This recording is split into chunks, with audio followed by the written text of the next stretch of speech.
તમારું ભણવાનું ન બગડે, મેઇન વસ્તુ એ છે. રમવું તો સેકન્ડરી વસ્તુ છે. તો શરૂ કરીએ આપણો આજનો સેશન. ગઈકાલે આપણે જે સ્ટડી કરતા હતા, બહુ શાંત વાતાવરણમાં શાંતિથી આપણે જે ભણ્યા, એમાં આપણે ભણવાની શરૂઆત કરી હતી રાષ્ટ્રપતિના ચેપ્ટરથી.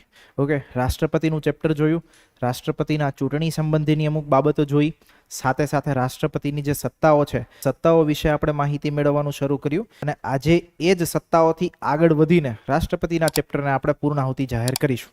રાષ્ટ્રપતિના ચેપ્ટરની સાથે સાથે આજે જે બીજું ચેપ્ટર પૂરું થશે એ ઉપરાષ્ટ્રપતિનું બી પૂરું થશે. કારણ કે ઉપરાષ્ટ્રપતિનું ચેપ્ટર ડિસ્કસ કરવામાં વધીને 5 મિનિટ થશે. 5 મિનિટથી વધારાનો સમય લાગશે નહીં, કારણ કે એમાં એટલું બધું કોન્ટેન્ટ જ નથી. It is very easy to understand. તો 5 મિનિટ સમય લાગશે આપણને ઉપરાષ્ટ્રપતિનું ચેપ્ટર ભણતા. અને બાકી રાષ્ટ્રપતિમાં અત્યાર સુધી આપણે શું ભણ્યા, તો કે રાષ્ટ્રપતિમાં આપણે અત્યાર સુધી એ ભણ્યા હતા કે રાષ્ટ્રપતિની અલગ વિવિધ પ્રકારની સત્તાઓમાં ખાસ કરીને ગઈકાલે આપણે ડિસ્કશન કરી કઈ કઈ સત્તા, તો કે એક કારોબારી સત્તા, એક ધારાકીય સત્તા અને એક નાણાકીય સત્તા. આટલી વસ્તુઓ આપણે ડિસ્કસ કરેલી હતી. સાથે સાથે રાષ્ટ્રપતિનું મતદાર મંડળ જે છે એની ઇન્ફોર્મેશન આપણે ગેધર્ડ કરેલી હતી કે ભાઈ રાષ્ટ્રપતિની ચૂંટણીમાં કોણ લોકો ભાગીદારી નોંધાવે. તો આજે આપણા લેક્ચરની શરૂઆતનો પહેલો ડિસ્કશન પોઈન્ટ એ જ હશે. આ વસ્તુ તમને યાદ છે કે નથી? આમાંથી વિચાર કરો કે આજે સવારે એક એવો કિસ્સો થયેલો કે ઇકોનોમીમાં વસ્તુઓ ભણાવી રહ્યા હતા, હજી ખાલી 2 મિનિટનો સમયગાળો થયો અને ભણાયો, તો 2 મિનિટ પછી રિવિઝનનું પૂછ્યું, કોઈને યાદ નહીં. તો આવી વસ્તુઓ ના થાય એ ખાસ ધ્યાન લેવી જરૂરી છે. કારણ કે જો વસ્તુઓને સતત વાંચશો, સમજશો તો, અને આટલું વિશાળ સિલેબસ જે છે કે આટલી વસ્તુઓ જે છે ને યાદ રાખી શકશો. અધરવાઇઝ એ વસ્તુ યાદ રાખવી તમારા માટે નહીં, મારા માટે બી યાદ રાખવી પોસિબલ નહીં. ઓકે, હું કદાચ આ તમને અત્યારે ભણાવું છું તો મને યાદ છે, કદાચ હું 2 મહિના ભણાવવાનું છોડ દઉં, 2 મહિના પછી હું ક્લાસરૂમમાં ભણાવવા માટે જાઉં તો મારે એ વસ્તુઓ રિવાઇઝ કરીને જવી પડે. ઓકે, હું કંઈ સુપર હ્યુમન કે સુપર કમ્પ્યુટર તો છીએ નહીં. સો ફોર ધેટ કોન્ટેક્સ્ટ આપણે જો સતત ને સતત કન્સિસ્ટન્ટ રિવિઝન કરતા રહીશું, અને સતત રિવિઝન કેટલા મહિના માટે? ઓક્ટોબર મહિનો છે, ઓક્ટોબર મહિનાથી લઈને આવનારા એપ્રિલ સુધી કેટલા મહિના થયા? 6 મહિના. આ 6 મહિના સતત રિવિઝન જો કરશો તો અને તો જ જે પરફોર્મન્સ તમારે ક્લાસ 1-2માં આપવું છે એ આપી શકશો. કારણ કે મેં આપણે ગઈકાલે બી એક આખી કથાની વાતચીત કરી હતી, તો એ કથામાં આપણે ડિસ્કશન એ કર્યું હતું કે 6 મહિનામાં ખાલી પ્રિલિમ્સનું વાંચવાનું નહીં, પ્રિલિમ્સની સાથે સાથે મેઇન્સ માટે પણ તૈયાર થવાનું. તો જો મેઇન્સ માટે વ્યવસ્થિત રીતે તૈયાર થશો તો જે મતલબ આખી સાયકલ તમે સમજો છો ને, 1.5 વર્ષની સાયકલ છે, એ 1.5 વર્ષની સાયકલમાં અંતિમ પરિણામ જમને જ્યારે મળે ત્યારે પરિણામ શેના આધારે હોય, તો કે 1.5 વર્ષમાં મેઇન્સની તૈયારી કેવી કરી એના આધારે. ફાઇનલ સિલેક્શન તો મેઇન્સ જ કરાવશે. પ્રિલિમ્સમાં આજ વખતે મેં પ્રિલિમ્સ આપી, હું પાસ થયો. કયા માર્જિનથી પાસ થયો ખબર છે ને? મારો સ્કોર લાઈક 164.55 જેટલું કંઈક કટ ઓફ છે, સમથિંગ લાઈક દેટ. મારા માર્ક્સ છે 164.56. તો 0.01 માર્કથી હું પ્રિલિમ્સ પાસ કર્યો. પણ એનું કન્સિડરેશન ક્યાંય લેવાનું નથી. આગળ જતા કદાચ હું મેઇન્સ ફેલ કરીશ તો સ્થિતિ એવી થશે કે પાછું મારે પ્રિલિમ્સ આપવાનું. અને ખાલી મેઇન્સ પાસ કરીશ એટલું બી મહત્વનું નહીં, મેઇન્સ પાસ કરવી પડશે બહુ જ સારા માર્ક્સથી. કારણ કે ઇન્ટરવ્યૂ કોલ્સ આવી જાય ડઝન્ટ મીન કે તમે પાસ છો. 200 કે 150 લોકોને લેવાના હોય, રાઈટ? એ 150 લોકોમાંથી ઇન્ટરવ્યુમાં તો બોલાવતા હોય કેટલા લોકોને, તો કે લેટ્સ સે 3 ગણા 4 ગણા લોકોને. 700 લોકો બોલાવે, એમાંથી 100 ને લે, એવું માનીને ચાલવાનું. તો એ સમયગાળા દરમિયાન બાકીના 600 ને તો ખાલી મેઇન્સ જ પાસ થઈ હોય. તો it is very much necessary કે યાર પ્રિપરેશન કરીએ પ્રોપર, આપણી આંખ કાન બધી જ વસ્તુઓ ખુલ્લી રાખીને તૈયારી કરીશું. એટલે revision is very much important. Prelims બી એટલું જ ક્રુશિયલ સ્ટેજ છે, કારણ કે ત્યાંથી જ ના નીકળ્યા તો આગળ કેમ જઈશું. મેઇન્સ બી એટલું જ ક્રુશિયલ સ્ટેજ છે, કારણ કે પ્રિલિમ્સ પાસ કરી લીધું, મેઇન્સ જ ના થઈ, ફરી પાછી પ્રિલિમ્સ આપવાનું. આ બધું ચક્ર ના ચાલતું રહે, એના માટે આપણે સજાગ રહીએ. રાષ્ટ્રપતિની ચૂંટણીનું મતદાર મંડળ કોણ છે પાર્ટિસિપેટ કરે છે રાષ્ટ્રપતિની ચૂંટણીમાં? બોલો, તમે બોલો. લોકસભાના, રાજ્યસભાના, રાજ્યની વિધાનસભાઓના અને કેન્દ્ર શાસિત પ્રદેશો કે જ્યાં વિધાનસભાઓ છે બધાના કેવા સભ્યો? ચૂંટાયેલા સભ્યો. ચૂંટાયેલા સભ્યો સિવાય કોઈ લોકો આમાં ભાગીદારી નોંધાવતા નથી. તો એક વસ્તુ આપણે આ રાષ્ટ્રપતિના ચૂંટણીના મતદાર મંડળ વાળી જોઈ હતી. એક હતી આપણે પ્રોસેસ જોઈ હતી, તો કે પ્રોસેસ શું હતી? રાષ્ટ્રપતિનું મહાભિયોગની પ્રક્રિયા. ચલો બાજુ બેન બોલો, કયા અનુચ્છેદ અંતર્ગત છે? 30. બહુ જ બઢિયા. 30, 130. અચ્છા બોલ્યા જ નહીં. હા તો બોલો શું આવશે? કઈ અનુચ્છેદ છે? એટલે કેબીસી નો કઈ 6,40,000 સવાલ નહીં આટલો વિચારવો પડે, 25 લાખનો બી સવાલ નહીં આટલો વિચારવો પડે. અનુચ્છેદ 61. તો કે ભાઈ અનુચ્છેદ 61 અંતર્ગત મહાભિયોગની પ્રક્રિયા આપવામાં આવેલી છે. આ પ્રક્રિયા અંતર્ગત આપણે શું નક્કી કરેલું હતું? તો કે જો આવો પ્રસ્તાવ જે છે રાષ્ટ્રપતિને પદ પરથી દૂર કરવાનો, તો કે ભાઈ પદ પરથી દૂર કયા કારણે થઈ શકાય? બંધારણ વિરુદ્ધનું કાર્ય. બંધારણ વિરુદ્ધનું કાર્ય કર્યું હોય ત્યારે એના પદ પરથી તમે દૂર કરી શકો. તો કે પ્રસ્તાવ જે છે કોઈ પણ ગૃહમાં લાવી શકાય, કોઈ પણ ગૃહમાં લાવી શકાય. કેવી રીતે લાવી શકાય? કેટલા દિવસની? પછી હા બોલો બોલો. કુલ સભ્ય સંખ્યાના ફોર્થ મેમ્બર્સના હસ્તાક્ષર. 1/4 સભ્યોના હસ્તાક્ષરથી પ્રસ્તાવ લાવી શકાય. લોકસભામાં રજૂ થાય તો લોકસભાના 1/4 મેમ્બર, રાજ્યસભામાંથી રજૂ થાય તો રાજ્યસભાના 1/4 મેમ્બર. તો કે પેલી વસ્તુ ગૃહના કોઈ પણ ગૃહમાં એનો પ્રસ્તાવ લાવી શકાય. ચલો પ્રસ્તાવ લાવી દીધો, પછી ચર્ચા થઈ તો પ્રસ્તાવ કઈ રીતે પસાર થઈ શકે? તો કે બહુમતી કઈ જોઈએ? તો કે કુલ સભ્ય સંખ્યાના 50% કરતા વધુ. બરાબર, 2/3. કુલ સભ્ય સંખ્યાના 2/3 લોકોની મેજોરિટી જોઈએ. અને જો બંને ગૃહમાં 2/3 મેજોરિટીથી પસાર થાય ગૃહની કુલ સભ્ય સંખ્યાના, પ્રેસિડેન્ટ જે છે એ પદ પરથી દૂર થયા ગણાશે. આ વસ્તુ એક આપણે ડિસ્કસ કરેલી હતી ગઈકાલના ક્લાસરૂમ અંતર્ગત. દેન આફ્ટર બાકી બધી ચર્ચાઓ જે આપણે કરેલી હતી એ ચર્ચાઓ એમની ક્યાંક ને ક્યાંક સત્તાઓના સાથે જોડાયેલી હતી. એમાં આપણે કારોબારી સત્તા જોયેલી, આપણે સાથે સાથે એમની કારોબારી સત્તાઓમાં જ નિમણૂક પાવર જોયેલા, ધારાકીય સત્તાઓ જોયેલી. ઓકે, દેન આફ્ટર રાજ્યનું બિલ હોય એના સંદર્ભેની ધારાકીય સત્તા જોયેલી અને નાણાકીય સત્તા જોયેલી. એકતાબેન, કયો બંધારણીય સુધારો છે કે જેના માધ્યમથી રાષ્ટ્રપતિએ બિલ ઉપર સાઇન કરવું ફરજિયાત છે? કયો એવો બંધારણીય સુધારો છે કે જેના માધ્યમથી રાષ્ટ્રપતિએ નાણાં ખરડો અને સામાન્ય ખરડો આ બંને ખરડા ઉપર હસ્તાક્ષર કરવા ફરજિયાત છે? Give me an answer. 24મો બંધારણીય સુધારો. કેટલા લોકો એગ્રી છે કે આપણે જે કીધું એ વસ્તુ સાચી છે? ચલો બોલો ભાઈ. હા સાચું તો બોલ્યા. હા તો 24માં જ બોલ્યા. અચ્છા તમે એગ્રી છો? કેટલા લોકો એગ્રી છે 24મો બંધારણીય સુધારો એ બોલ્યા એમની સાથે? ક્વેશ્ચન મારો સાંભળ્યો અને એ જે આન્સર બોલ્યા એ એમ એગ્રી નહીં? ક્વેશ્ચન અગેન રિપીટ કરું છું, પ્લીઝ લિસન ઇટ કેરફુલી. રાષ્ટ્રપતિ જે છે 24મા બંધારણીય સુધારા દ્વારા સામાન્ય ખરડો અને નાણાકીય ખરડો કે નાણાં ખરડો આ બંને ઉપર હસ્તાક્ષર કરવા માટે બંધાયેલા. કેટલા લોકો એગ્રી છે? ક્યું ભાઈ ક્યું એગ્રી નહીં હો? હા એક્ઝેક્ટલી બેન, ક્વેશ્ચન જ નહીં સાંભળ્યો તમે, સમજ્યા? ક્વેશ્ચન મેં ફેરવીને તમને પૂછ્યો, તમે બંધારણીય સુધારા ખરડાના સંદર્ભે 24મો બંધારણીય સુધારો લાગુ પડે બેન, સામાન્ય કે નાણાં ખરડા બાબતે નહીં. સો ક્વેશ્ચન સાંભળો આંખ ખોલીને 2-3 વખત. આંખ ખોલીને નહીં, સોરી કાન ખોલીને. આંખ ખોલીને સાંભળવું જરૂર, નીંદરમાં બી સાંભળો તોય કઈ કામનું નહીં. ઓકે, તો બેન નીંદરમાં ના સાંભળો, સતત અટેન્શનથી સાંભળો. उसके बाद आगे बढ़ते हैं. अब बात करते हैं जुडिशियल पावर. રાષ્ટ્રપતિ જે છે એની ન્યાયિક સત્તાઓ શું છે? ન્યાયિક સત્તાઓમાં જો બે વસ્તુ આવે કે જે સુપ્રીમ કોર્ટના અને હાઈકોર્ટના જે જજીસ છે એની અપોઇન્ટમેન્ટ, પેલી વસ્તુ આ. અને બીજી the most important under article 72 એ છે ક્ષમાદાન શક્તિ. ઓકે, ગુનેગારોને માફ કરવાની સજા. રાઈટ, આગળ આપણે જોઈશું, હમણાં ડિસ્કસ ડિટેલમાં કરીશું ત્યારે, તો કે કયા પ્રકારની એમને જે છે એ સત્તા મળે છે ખાસ કરીને ક્ષમાદાનના સંદર્ભે. બટ અહીંયા યાદ રાખવાની શું વસ્તુ છે?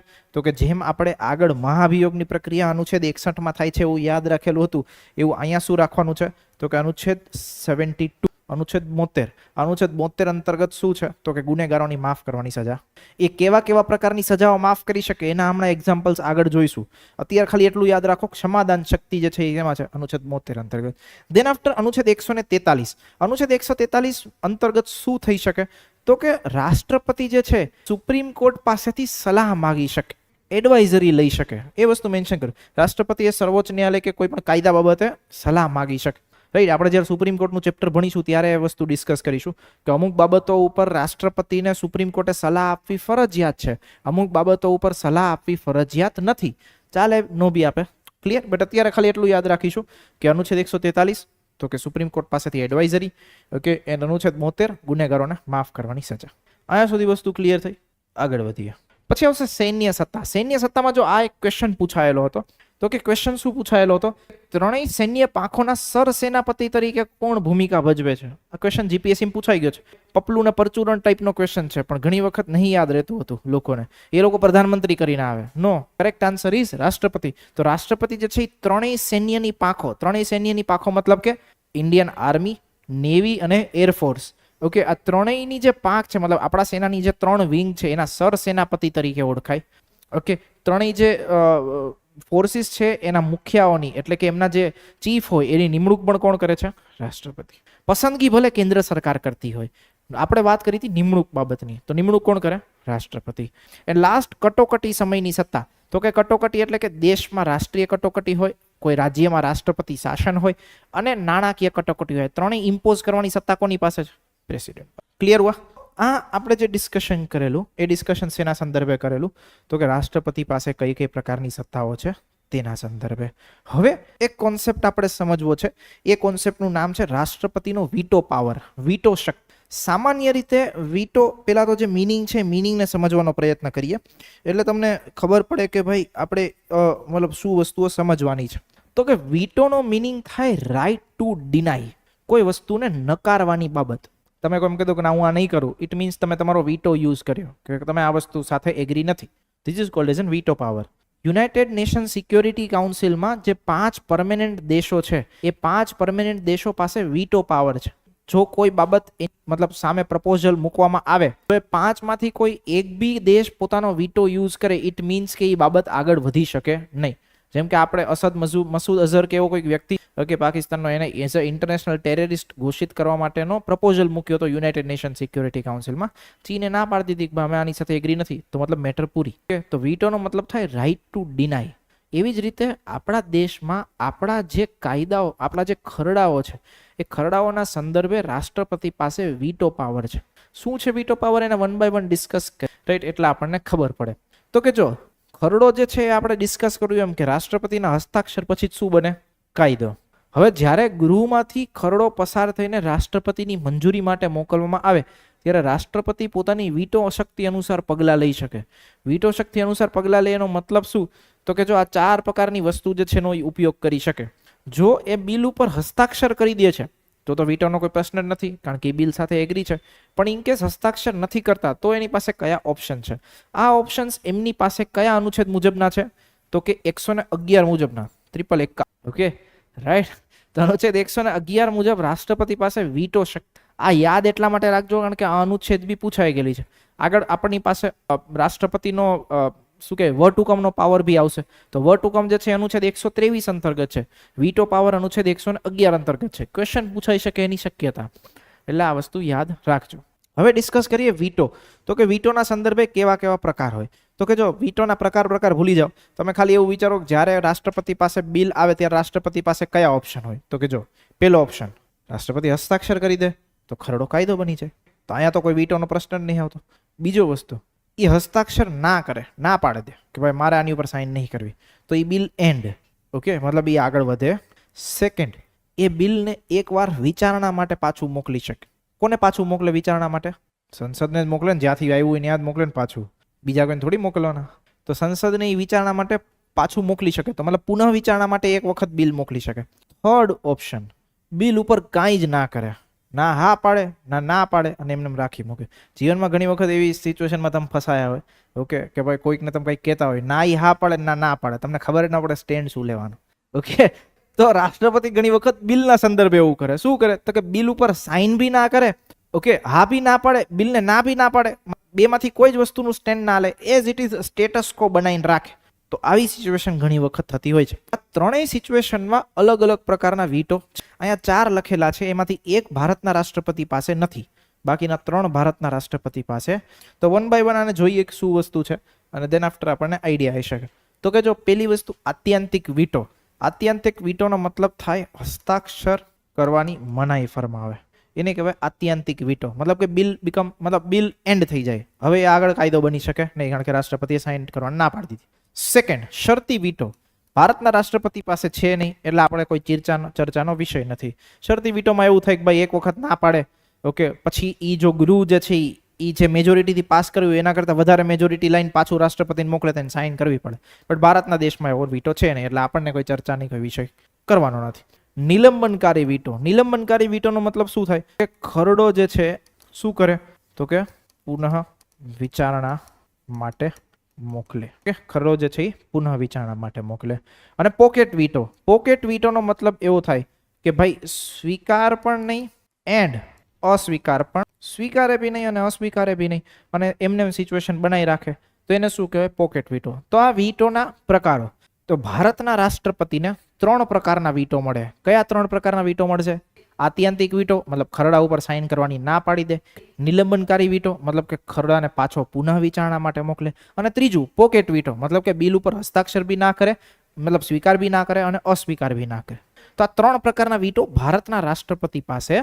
હવે નિલંબનકારી વીટોમાં જ્યારે બિલ જે છે એ પુનઃ વિચારણા માટે મોકલે છે, ગૃહમાં પુનઃ વિચારણા માટે ગયું અને ગૃહ એમ કહી દીધું કે ના બરોબર છે, ને પછી પાછું રાષ્ટ્રપતિને મોકલ્યું, તો રાષ્ટ્રપતિએ સાઇન કરવી ફરજિયાત. ચલો મને એ કહો કે એક સિચ્યુએશન એવી છે, હું તમને એક સિચ્યુએશન દઉં, તમારે મને આન્સર દેવાનો છે કે લાઈક રાજ્યનું કોઈ બિલ હતું, ગુજરાત રાજ્યનું કોઈ બિલ હતું, ગુજરાતના રાજ્યપાલને બિલ આપવામાં આવ્યું, રાજ્યપાલે એમ કીધું કે ના ભાઈ આની ઉપર ડિસિઝન જે છે એ રાષ્ટ્રપતિ લે, રાષ્ટ્રપતિ પાસે બિલ ગયું, રાષ્ટ્રપતિએ પુનઃ વિચારણા માટે મોકલ્યું, કોને? ગુજરાતની વિધાનસભાને. ગુજરાતની વિધાનસભાએ 6 મહિનામાં બિલ પાછું રાષ્ટ્રપતિને મોકલ્યું, તો રાષ્ટ્રપતિ આની ઉપર સાઇન કરવી પડે કે ના કરે તોય ચાલે? કેટલા લોકો આ ભાઈ સાથે એગ્રી છે? કેટલા લોકો આ ભાઈ સાથે એગ્રી નથી? ગઈકાલે ડિસ્કશન કરેલું હતું, ગઈકાલના સેશનમાં હતા. હા, ઇસીલીએ કોઈ વાંધો નહીં. તો ગઈકાલે આપણે ડિસ્કશન શું કરેલું હતું કે ભાઈ રાજ્યનું કોઈ બિલ જે છે એ જ્યારે રાષ્ટ્રપતિ માટે અનામત રાખવામાં આવે, રાષ્ટ્રપતિ પાસે એ બિલ મોકલો, રાષ્ટ્રપતિ એને પુનઃ વિચારણા માટે મોકલે, અને જો પુનઃ વિચારણા કરીને ફરી પાછું બિલ રાષ્ટ્રપતિ પાસે આવે તો એના ઉપર રાષ્ટ્રપતિએ સાઇન કરવી ફરજિયાત. પણ આ વસ્તુ કઈ બાબતે લાગુ પડે? રાજ્યના બિલના સંદર્ભ. તો વીટો શક્તિ ક્લિયર થઈ? કોઈ ડાઉટ આની અંદર? હજી આનું ડિસ્કશન હમણાં નીચે આપણે કરીએ, પણ આ બ્રીફ ડિસ્કશન છે. સમજાણો? કોઈ ડાઉટ, કોઈ પ્રશ્નો? ઓનલાઈન સ્ટુડન્ટ મતલબ સમજ્યો નહીં? કેન્દ્રની મેટરમાં ક્યાંથી રાજ્યપાલ ઇન્વોલ્વ થાય? રાજ્યપાલ તો ખાલી રાજ્યની મેટરમાં જ ઇન્વોલ્વ થાય. હા, તો સંસદના જે બિલ હોય એમાં રાજ્યપાલને કોઈ લેવા દેવા નહીં, એ આવશે આગળ.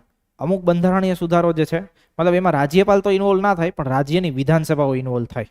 ઓકે, એ હું આગળ ડિસ્કસ કરીશ. તો કે અમુક બિલ એવા હોય કે જેમાં તમારે રાજ્યોની પણ સહમતિ જોઈએ, that we will discuss later on. But રાજ્યપાલનો બાકી કોઈ સચ રોલ છે? ક્લિયર હોય? વીટો પાવર રાષ્ટ્રપતિ શું છે? આત્યંતિક veto as I have discussed with you. ખાલી ડિટેલ એકવાર વાંચી લો તો તમને ખબર પડી જાય. તો કે ભાઈ સંસદના બંને ગૃહમાંથી પસાર થયેલ ખરડો રાષ્ટ્રપતિ સંપૂર્ણપણે રદ કરે. ક્યારે ઉપયોગ કરી શકે? તો કે બે કિસ્સામાં કરી શકે. કોઈ ખરડો મંત્રી સિવાયના કોઈ સંસદ સભ્ય રજૂ કર્યો હોય, આને કેવો ખરડો કહેવાય? તો આને કહેવાય ભાઈ ખાનગી ખરડો. ઓકે, આપણે જ્યારે આગળ સંસદનું ચેપ્ટર ભણીશું ત્યારે આની ઉપર ડિટેલ ડિસ્કશન થશે કે ખાનગી ખરડો શું છે, એટલે ત્યારે તમને આવશે. અને સેકન્ડ થિંગ ઇઝ દેટ રાષ્ટ્રપતિની પૂર્વ મંજૂરી વગર કોઈ ખરડો રજૂ થયો હોય, આવા બે કિસ્સામાં રાષ્ટ્રપતિ જે છે જ્યારે બિલ એમની પાસે સાઇન માટે જાય ત્યારે એ ના પાડી દે કે હું આની પર સાઇન નહીં કરું. ભૂતકાળમાં કયા કયા કિસ્સામાં ઉપયોગ કરેલો છે? તો કે 1954માં ખાલી આટલું યાદ રાખજો, PEPSU નામનું બિલ હતું. ઓકે, એના સિવાય બીજું આ Patiala East Punjab state union આવું કાંઈ યાદ રાખવાની જરૂર નહીં. કે PEPSU આ નામનું એક બિલ હતું, એના સંદર્ભે રાષ્ટ્રપતિએ આત્યંતિક વીટોનો ઉપયોગ કરેલો હતો. અને 1991માં સભ્ય વેતન ભથ્થા અને પેન્શન સંશોધન અધિનિયમની બાબત કોઈ હશે તેની ઉપર રાષ્ટ્રપતિએ પોતાનો આત્યંતિક વીટોનો ઉપયોગ કરેલો. ઓકે, બસ આ બે જ કિસ્સાઓ યાદ રાખવાના આપણે. મેઇન PEPSU, કારણ કે PEPSU એકવાર GPSCમાં પૂછાઈ ગયેલું છે, એટલે એને ધ્યાન રાખજો. ડન? ક્લિયર હુઆ? कुछ डाउट, कोई प्रश्न? आगे बढ़े. પછી આવશે શરતી વીટો. ભારતના રાષ્ટ્રપતિ પાસે છે નહીં, અમેરિકાના રાષ્ટ્રપતિને છે. ઇન્ફોર્મેશન એકવાર વાંચી લેજો, પણ કઈ કામની આપણા માટે છે? આપણે વાંચીએ આપણા કામનું. તો કે શું છે? નિલંબનકારી વીટો. નિલંબનકારી વીટો શું? તો કે ભાઈ જો સંસદના બંને ગૃહમાંથી પસાર થયેલો ખરડો જ્યારે રાષ્ટ્રપતિ પાસે આવે ત્યારે રાષ્ટ્રપતિ એની ઉપર હસ્તાક્ષર કરતા નથી અને શું કરે છે? ગૃહમાં પુનઃ વિચારણા માટે મોકલે છે. કોઈ પણ જાતના સુધારા વગર જ્યારે સંસદ આવો ખરડો ફરીથી રાષ્ટ્રપતિને મંજૂરી માટે મોકલે ત્યારે રાષ્ટ્રપતિ આવા ખરડા ઉપર સાઇન કરવા માટે બંધાયેલા છે, એટલે હસ્તાક્ષર કરવા ફરજિયાત. કયા કિસ્સામાં ઉપયોગ ના કરી શકે? તો કે નાણાં ખરડાના કિસ્સામાં. નાણાં ખરડાના કિસ્સામાં આ વીટોનો ઉપયોગ કરી શકતા નથી. બેન શું કામ નહીં કરી શકતા નાણાં ખરડાના કિસ્સામાં? ગઈકાલ સેશનમાં હતા તો પછી કેમ ના ખબર? નાણાં ખરડાના કિસ્સામાં કેમ ના ઉપયોગ કરી શકે વીટો પાવર? બાજુમાં આઈડિયા કે નો આઈડિયા? રિવિઝન છે ચાલુ કે બસ ખાલી લેક્ચર અટેન્ડ કરવા માટે આવવાનું? ગઈકાલ સેશનમાં હતા તો પછી કેમ ન આવડે? રિવિઝન કરતા જ નહીં તમે લોકો, શું કરો છો? અહીંથી કોઈ કરે છે રિવિઝન ઘરે જઈને? તમે બોલો ભાર્ગવીબેન, શું પણ ને શું કામ વીટો પાવર યુઝ નહીં કરી શકતા? Just asking you that. અનુચ્છેદ નહીં કોને ખબર છે? બોલો તો, બોલો તમે બોલો. હા સિમ્પલ યાર. ખરડો રાષ્ટ્રપતિની પૂર્વ મંજૂરીથી રજૂ થાય તો રાષ્ટ્રપતિ થોડી એની ઉપર પાછો પુનઃ વિચારણા માટે મોકલે. સિમ્પલ યાદ રાખો ભાઈ. ગઈકાલ ડિસ્કસ કર્યું હતું. 24 કલાકે નહીં થઈ પૂરી હજી, ત્યાં ભૂલી ગયા તમે. તો નાણાં ખરડાના સંદર્ભે બે જ ઓપ્શન છે રાષ્ટ્રપતિ પાસે, કા સ્વીકાર કરો કા અસ્વીકાર કરો, બાકી કોઈ ઓપ્શન છે? उसके बाद आता है पॉकेट वीटो. पॉकेट वीटो तो मतलब सिंपल मंजूरी भी ना आपे અને અસ્વીકાર भी ના કરે, બંને વચ્ચે સલવાઈન રાખે. ઓકે, અનિશ્ચિત સમય માટે રોકી રાખે. કારણ કે આપણા બંધારણમાં કોઈ એવો નિશ્ચિત સમય નક્કી નહીં થયો કે રાષ્ટ્રપતિ પાસે ખરડો જાય તો આટલા સમયમાં એને સાઇન કરીને આપવો પડે. એવું ક્યાંય નક્કી નહીં થયું. ઓકે, એવું ક્યાંય લખેલ નહીં. એટલા માટે રાષ્ટ્રપતિ શું કરે? પોતાની પાસે રાખે. ભૂતકાળમાં કયા વસ્તુમાં ઉપયોગ કર્યો છે? કે 1986માં રાષ્ટ્રપતિ શ્રી જ્ઞાની જેલ સિંઘે ભારતીય ટપાલ સુધારા અધિનિયમ સંદર્ભે આ વીટોનો ઉપયોગ કરેલો. નાવ અનધર ઇમ્પોર્ટન્ટ થિંગ, તો કે બંધારણીય સુધારા ખરડો અને એના સંદર્ભે વીટો. તો કે બંધારણીય સુધારા ખરડાને તો રાષ્ટ્રપતિ હસ્તાક્ષર કરવા ફરજિયાત જ છે. કયા બંધારણીય સુધારાથી આવું નક્કી કરવામાં આવ્યું? 24માં બંધારણ લખેલું છે. તો 24માં બંધારણીય સુધારાથી એવું નક્કી કરવામાં આવ્યું કે ભાઈ બંધારણીય સુધારા ખરડામાં રાષ્ટ્રપતિએ વીટો શક્તિનો ઉપયોગ કરી શકતા નથી, એને મંજૂરી આપવી ફરજિયાત છે. તો આ હતી રાષ્ટ્રપતિની વીટો સત્તા. આમાં કોઈ ડાઉટ, કોઈ પ્રશ્નો હોય તો પૂછી લ્યો બિંદાસ. Online students, anyone is having if any doubts feel free to approach. ઝડપથી તો એકવાર રિવિઝન કરી જાઓ જલ્દીથી, કારણ કે ઘરે જ તમે રિવિઝન કરશો નહીં તો બેટર 1-2 મિનિટમાં રિવિઝન કરી લો. For getting all the informations you can rely on PPTs. PPT ઉપર બિંદાસ રિલાય કરજો. તો મહેનતથી બનાવેલી છે, તમારા માટે જ બનાવેલી છે, જેથી મગજમારી ના થાય વધારે વાંચવાની. સેમ વસ્તુ I am doing for economy also. તો economy also I am dealing with. તો મોર્નિંગમાં ઇકોનોમીની બી એવી જ પીપીટી બનાવીએ છીએ કે જેમાં ટુ ધ પોઈન્ટ ઇન્ફોર્મેશન હોય, બીજી કોઈ જ મગજમારી નહીં. બુકની જેમ કોઈ લાંબી વાતો નહીં, કોઈ જ વસ્તુ નહીં. બુક વાંચો કંટાળો આવે, બુક વાંચવામાં કંટાળો આવે, પણ વાંચવું તો પડશે.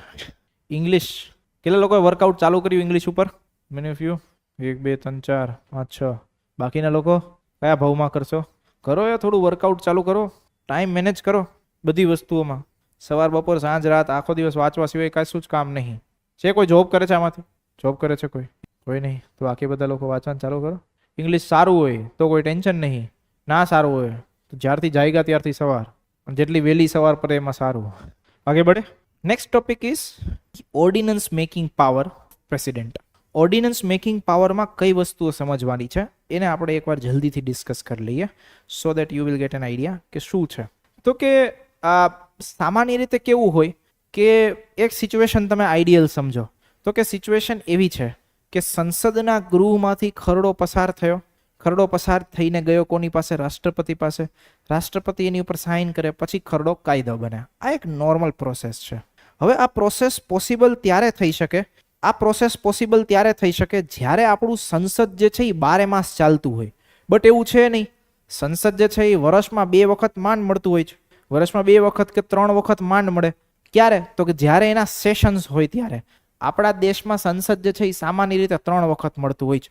કયા 3 વખતના સેશન્સ છે? તો કે એક હોય બજેટ સેશન, એક હોય મોન્સૂન સેશન, એક હોય વિન્ટર સેશન. 3 વખત જે છે એ બજેટ મતલબ આપણું જે પાર્લામેન્ટ છે એ મળતું હોય છે. તો મતલબ કે આ 3 વખત જ્યારે મળે ત્યારે જ કાર્યવાહી થઈ શકે. શેની કાર્યવાહી? તો કે બિલ બનાવવાની, કાયદાઓ બનાવવાની ત્યારે. અધરવાઇઝ માનો આ ત્રણેય તમે આ ત્રણેય સેશન્સ ભેગા કરો ને તોય વર્ષના માંડ 2 થી 3 મહિના થતા હશે. મતલબ સંસદ કામ કરે આખા વર્ષમાં 2 થી 3 મહિના મેક્સિમમ. ઓકે, જ્યારે એના સેશન્સ મળે, ડિસ્કશન થાય, બિલ પાસ થાય એક્સેટ્રા. તો બાકીના 9 મહિના શું કરવાનું? 9 મહિનાની વચ્ચે કોઈ કાયદાની જરૂરિયાત પડી તો 2 ઓપ્શન છે. પહેલો ઓપ્શન કે તમે સંસદનું સત્ર કોઈ બી ટાઈમે બોલાવી શકો. ઓકે, સ્પેશિયલ સેશન બોલાવી શકો.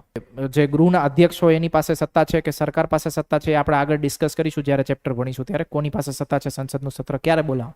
બટ જો આવું ના કરવું હોય, તમારે સત્ર બોલાવવું ના હોય, કેવું સત્ર બોલાવો ને તમે બેસો અને વાતચીત કરો ને બિલ બનાવો ને પસાર કરો ને લાંબી પ્રોસેસ થાય. એવા સમયગાળા દરમિયાન રાષ્ટ્રપતિને એક સ્પેશિયલ પાવર આપેલો છે. આ પાવરનું નામ છે શું? Ordnance making power. બીજી એક વસ્તુ યાદ રાખી લો કે આપણા બંધારણમાં એવી જોગવાઈ છે કે સંસદનું સત્ર જે મળે એ 2 સત્ર વચ્ચે 6 મહિનાથી વધારાનો સમયગાળો હોવો જોઈએ નહીં. મતલબ કે વર્ષમાં મિનિમમ એમને 2 વખત મળવું પડે. ક્લિયર થાય છે? 6 મહિનાથી વધુનો સમયગાળો ના હોવો જોઈએ, એટલે 6 મહિને એકવાર તો મળવું જ પડે. તો વર્ષમાં મિનિમમ કેટલી વાર મળવું પડે? 2 વખત. મેઇન ડિસ્કશન ઇઝ કે માનો જ્યારે સંસદનું સત્ર નથી ચાલુ, સંસદમાં 2 ગૃહ આવી જાય, લોકસભા રાજ્યસભા. માનો 2 માંથી આપણે કેવું થાય, ગૃહમાંથી તમારે ખરડો પસાર કરવો હોય તો ફરજિયાત છે કે 2 ગૃહમાંથી પસાર થવો જોઈએ. 2 ગૃહમાંથી પસાર થઈને ખરડો ક્યાં જાય? રાષ્ટ્રપતિ પાસે જાય, રાષ્ટ્રપતિ સાઇન કરે. માનો કે સંસદના કોઈ 2 ગૃહ જે છે એમાંથી એકાદ ગૃહ ચાલુ નથી, ઓર એલ્સ 2 ગૃહ ચાલુ નથી. આવા કિસ્સામાં માનો તમારે કોઈ કાયદો બનાવવો છે તો તમે શું કરશો? તો કે એ સમયગાળા દરમિયાન રાષ્ટ્રપતિ પાસે પાવર છે ઓર્ડિનન્સ મેકિંગ પાવર. એ શું કરે? જે વિષય ઉપર તમારે કાયદો બનાવવા છે એ વિષયનું ઓર્ડિનન્સ બહાર પાડશે. ઓર્ડિનન્સને ગુજરાતીમાં કહેવાય છે વટ હુકમ. મતલબ રાષ્ટ્રપતિ પોતાનો વટ હુકમ પબ્લિશ કરશે, જાહેરાત કરશે. આ વટ હુકમ સંસદના બંને ગૃહમાંથી પસાર થયેલા બિલ અને રાષ્ટ્રપતિએ આપેલી સાઇન એ સમાન જ ગણાશે. મતલબ કે આખો કાયદો જ ગણાશે. થિંગ ઇઝ ધેટ કે સ્પેશિયલ સિચ્યુએશનમાં આ બંને ગૃહમાંથી પસાર નથી થયો અને જરૂરિયાત હતી એટલે રાષ્ટ્રપતિ શું કરી દીધું? વટ હુકમ પબ્લિશ કરી દે. એટલે વટ હુકમની જે સત્તા છે કે વટ હુકમનું જે સ્વરૂપ છે એ શેના જેવું છે? તો કે કાયદા જેવું જ છે. ખાલી ફરક શું છે તો કે સંસદના બંને ગૃહમાંથી એ સમયગાળા દરમિયાન પસાર થયો. સિમ્પલ સમજાણું વટહુકમ શું છે. કોઈ વ્યક્તિ એવું છે જેને વટહુકમમાં ડાઉટ હોય કે કોને કહેવાય વટહુકમ, એવું એની હવન સમજાણું વટહુકમ. હવે સિચ્યુએશન સમજો કે ક્યારે વટહુકમ બહાર થાય તો કે જ્યારે અસામાન્ય પરિસ્થિતિ હોય ત્યારે, કે જેની ઉપર બહુ જ પ્રકારની મતલબ કોઈ વસ્તુ છે એની ઉપર કાયદો નથી અને એની સંદર્ભે ગુનાઓ થાય છે અને અચાનક એવી જરૂરિયાત પડે કે ભાઈ આની ઉપર તો કાયદો બનાવવો પડશે. તો કે બે ઓપ્શન, એક કે સ્પેશિયલ સેશન બોલાવીએ સંસદનું, તો કે ભાઈ એવો ટાઈમ નહીં. બીજો તો કે ભાઈ રાષ્ટ્રપતિ કયો ત્યારે વટહુકમ બહાર પાડી દે, પાછળથી આપણે મંજૂરી લઈ લઈશું. ઓકે, તો પાછળથી મંજૂરી લેવા પછી આપણી નેક્સ્ટ પોઈન્ટ ઓફ ડિસ્કશન શરૂ થાય કે માનો વટહુકમ બહાર પાડી દીધો, વટહુકમ બહાર પાડી દીધો, તો જ્યારે સંસદનું સત્ર મળે, સંસદના બંને સત્ર પાછા ભેગા થાય, બંને ગૃહના સત્ર ભેગા થાય, ત્યારે એ વટહુકમ ટેબલ ઉપર મૂકવો પડે. મતલબ ત્યારે એ વટહુકમ જે છે એ તમારે સંસદમાં લાવવો પડે અને સંસદના બંને ગૃહમાંથી પસાર કરાવવો પડે. ઓકે, ક્લિયર થાય છે, સમજાણી વસ્તુ. મતલબ એવું નહીં કે વટહુકમ તમે બહાર પાડો પછી જ્યાં સુધી એને ચલાવો હોય ત્યાં સુધી ચાલે. વટહુકમ તમે પબ્લિશ કરી દો, પછી સંસદનું ગૃહ મળે ત્યારે ગૃહ મળ્યાના 6 અઠવાડિયામાં તમારે એ વટહુકમ પસાર કરાવવો પડે. જો તમે 6 અઠવાડિયામાં પસાર કરાવતા નથી તો એ વટહુકમની અસર શું થઈ જશે? રદ થઈ જશે. ક્લિયર થયું? નાવ અનધર બીજી વસ્તુ કે વટહુકમની અસર ભૂતકાળ લક્ષી પણ હોઈ શકે. આનો મતલબ શું થાય તો કે ઘણી વખત કેવું હોય કે અમુક કાયદાઓ પાછળની તારીખથી અમલમાં આવતા હોય. પાછળની તારીખથી અમલમાં આવવાનો મતલબ શું? આજે તારીખ છે કેટલી? 10 ઓક્ટોબર. 10 ઓક્ટોબર જ છે ને? Sorry 11 October. આજે તારીખ છે લેટ્સ સે 11 ઓક્ટોબર. સરકારને આજે કોઈ કાયદો બનાવવો છે પણ એની અસર એને ભૂતકાળથી ચાલુ કરવી છે. ભૂતકાળથી મતલબ કે 1 જાન્યુઆરીથી ચાલુ કરવી છે. તો સરકારે એ કાયદામાં મતલબ વટહુકમમાં એવું લખી દે કે ભાઈ આ કાયદો જે છે એ 1 જાન્યુઆરીથી અમલમાં ગણાશે. ઇટ મીન્સ અત્યારે ભલે 11 ઓક્ટોબર થઈ હોય પણ એની અસર કે એની ચાલુ થવાની અવધિ ક્યાંથી શરૂ થશે? 1 જાન્યુઆરીથી. આવું શેમાં થતું હોય હું તમને કહું તો કે ભાઈ ઘણી વખત કેવું થાય કે કોઈ ટેક્સ રિલેટેડ બાબતો હોય. જેમ કે એક એક્ઝામ્પલ સમજીએ કે માનો ભારત દેશમાં ક્રિપ્ટોકરન્સી છે, ક્રિપ્ટોકરન્સી ઉપર ઇન્વેસ્ટમેન્ટ કરી શકો, લીગલાઇઝ નથી, ક્રિપ્ટોકરન્સી લીગલ નથી, પણ ઘણા બધા લોકો ક્રિપ્ટોકરન્સીમાં ભારત દેશની મૂડીનું ઇન્વેસ્ટમેન્ટ કરે છે અને એમાંથી પૈસા બી કમાય છે. માનો એ વસ્તુ લીગલ નથી તો સરકાર એની ઉપર ટેક્સ બી નહીં લઈ શકતી. તો સરકારને એવું થયું કે આ તો ખોટું થઈ રહ્યું છે, આપણે એક કામ કરવું પડશે, ક્રિપ્ટોકરન્સી ઉપર કાયદો બનાવવો પડશે.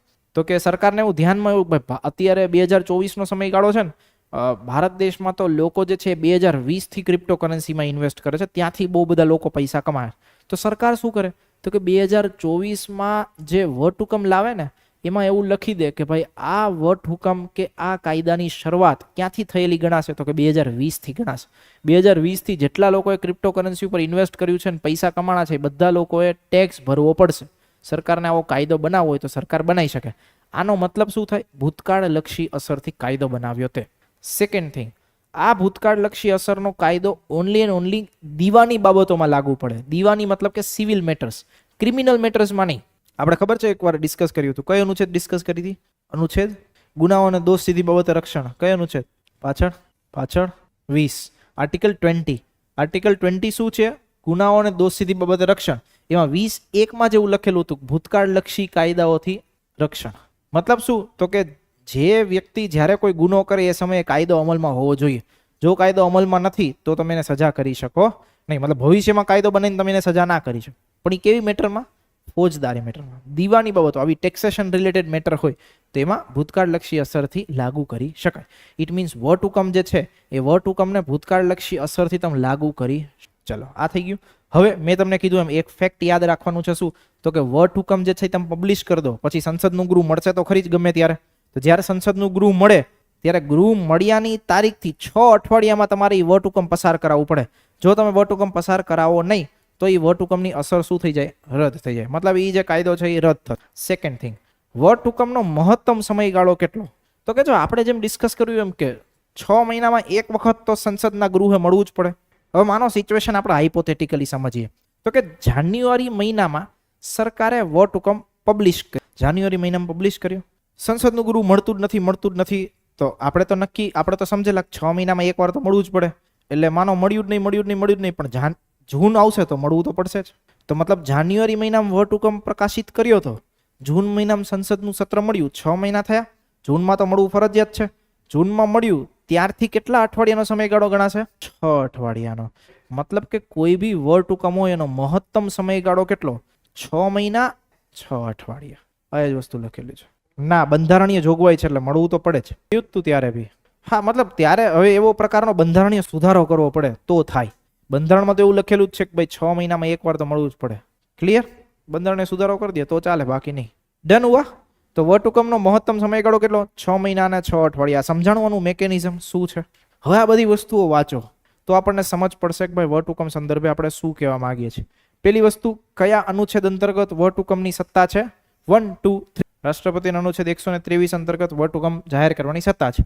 ગૃહમાંથી પસાર ખરડો રાષ્ટ્રપતિની મંજૂરી માટે મોકલાય ત્યારે ખરડા સંદર્ભે રાષ્ટ્રપતિ વિતો અનુસાર પગલાં લઈ શકે.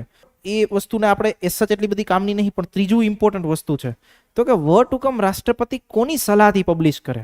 કઈ એને મનમાં આવે તો એ વટહુકમ જાહેર કરી દે? તો કે ના. તો કે કોણ એને ભલામણ કરે વટહુકમ પ્રકાશિત કરવાની કે વટહુકમ જાહેર કરવાની? કે કેન્દ્રીય મંત્રી પરિષદ. ઓકે, મતલબ કેન્દ્ર સરકાર. વટહુકમ અમલમાં આવેલ કાયદો બંને ગૃહમાંથી પસાર થયેલ કાયદા સમાન જ ગણાશે. એ વસ્તુ બી આપણે ડિસ્કસ કર્યું. દેન વટહુકમ તમે એવો બહાર ના પડી શકો જે બંધારણની મૂળ સંરચનાથી વિરુદ્ધ હોય. ઓકે, આપણે ડિસ્કસ કર્યું હતું ને બેઝિક સ્ટ્રક્ચર ઓફ કોન્સ્ટિટ્યુશન, તો એનાથી વિરુદ્ધ હોય એવો વટહુકમ આવી શકે.